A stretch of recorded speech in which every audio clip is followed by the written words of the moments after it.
学校の授業で文法とか語彙とか漢字を学びました。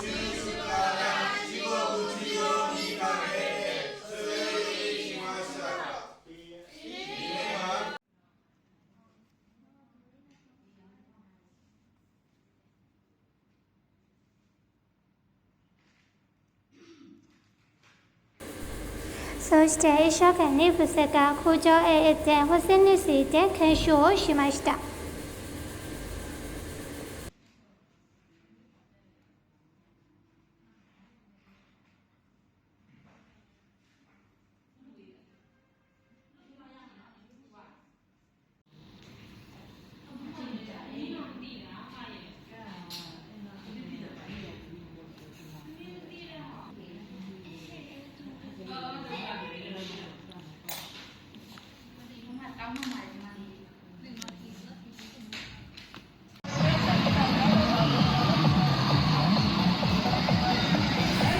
そして私たち住んでいるところの近くにあった祭りへ友達と一緒に行って遊びました。とても楽しかったです。